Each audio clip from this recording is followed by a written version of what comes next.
Hey everybody, and welcome back. Today we're going to be going over the new race movie in theaters, F1, starring Brad Pitt. And let's just say it's a good movie, man. So F1 is directed by Joseph Kosinski, who also did the Top Gun Maverick movie. It immerses us in an adrenaline-fueled world of Formula One, which is, something that's fun to kind of take a look at due to the fact that I think the last good racing movie that I seen was I liked Gran Turismo, and other than that, what do we got? Fast and Furious 27.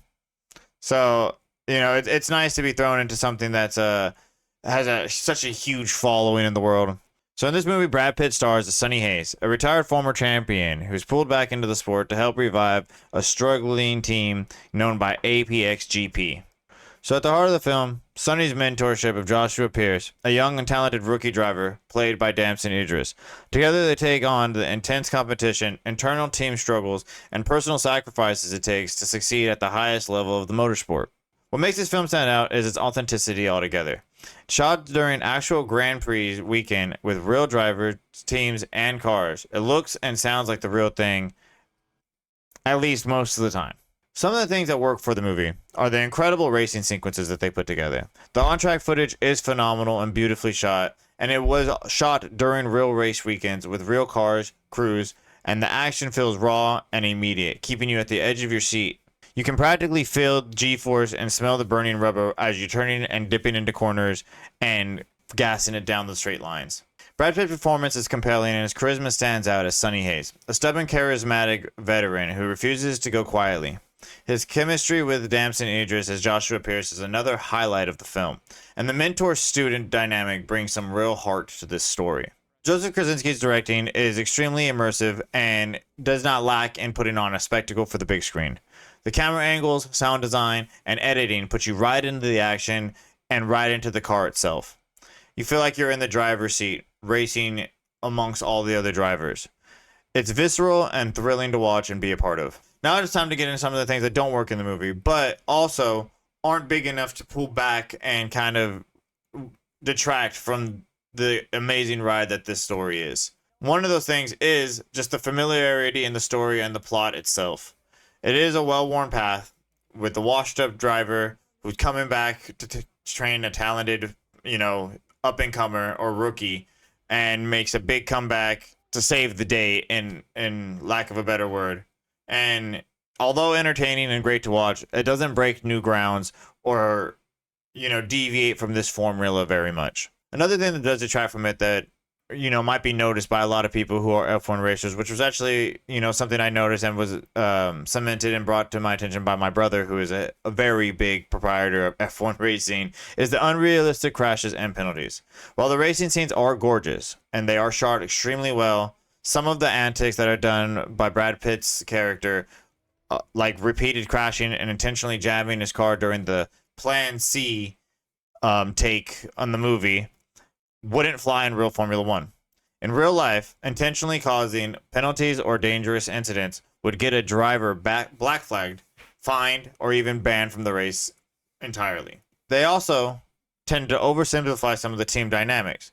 The politics, relationships with the team, complex power struggles, sponsorship pressures, as well as inter-driver conflicts that define F1 are touched on slightly but aren't fully explored or fleshed out for the understanding of the viewer. Sonny routinely ignores orders, breaks rules, and disrupts races with little pushback. In reality, F1 is incredibly strict about these things, and drivers behaving like this wouldn't last even in a race weekend. These liberties make for good drama and keep us on our toes with the movie, but it does hurt the realism and detracts from the reality of what F1 racing would be in real life.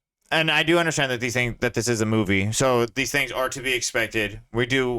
The director is trying to put on something that, is going to keep you at the edge of your seat the entire time and is going to take some willingness with tweaking some of the outcomes and reality of what would happen and if we were on the track. The movie is still super enjoyable, and I think it's shot beautifully, and it's just a fun ride. My favorite moment in the movie, funny enough, is the Plan C part which in reality wouldn't fly, where Sonny deliberately crashes into barriers and breaks the front wing of his car over and over to execute his wild strategy of stopping the race and having his teammate Joshua continue to gain traction and gain position while staying on the track while everybody else pits during these penalties.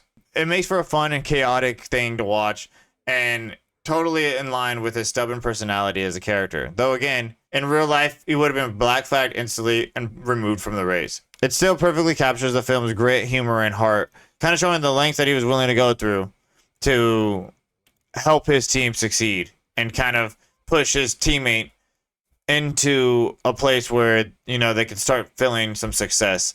And I'm not the only person who has been enjoying the movie. I went and seen it with my wife, who really enjoyed it, as well as, like I said, my brother and other friends and family who have seen the movie gave it outstanding reviews. And when we look at it online, Rotten Tomatoes hasn't shied away from this either. Right now, it is sitting at an 83% critic score, as well as a 97% viewers rating, which I think is deserved. It really is one of those movies that, seeing it on the big screen with all the sounds, the bass, it puts you in it, and it makes for such a thrilling, heart-stopping ride. IMDb is also giving it a 7.9 out of 10, which is a solid rating for, especially considering the fact that it is a movie about F1 and about racing, which, you know, not everybody is probably privy to or really into, but, you know, the fact that it's doing so well, the characters are played so well, it's shot beautifully, it's just good cinema. Lastly, we take a look at Metacritic's reviews. They're also giving it a 7.7, which, you know, it's on the higher end scale, and it definitely shows that this is something that's really worth checking out in theaters and is really worth, you know, the premium price you're paying to go sit down at theaters nowadays. So does F1 deliver? For me, it's 100% an outstanding yes. I think it's really something that's worth going to see. It does have its caveats, and it's, you know, struggle with some of the things that are a little over dramatized for cinema itself and for the spectacle of viewership. But it is a thrilling, beautifully shot tribute to the motorsports. I think it might even help some people, you know, find some interest in watching some F1 in real life. I think it has excellent performances, great racing footage. It really puts you behind the wheel of the car, which is so fun to be a part of. Whether you are a hardcore F1 fan or not, I think there's something there for everybody.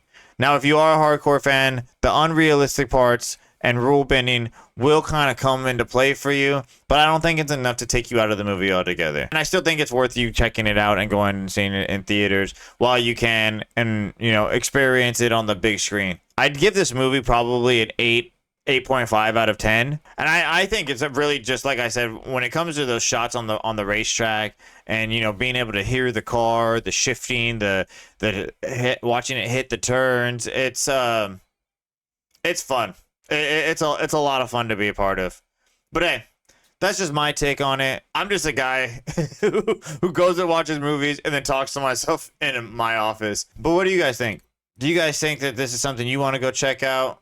Is it something you might pass on? Are you an F1 fan?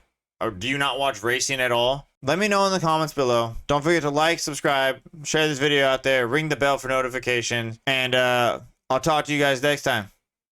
Peace.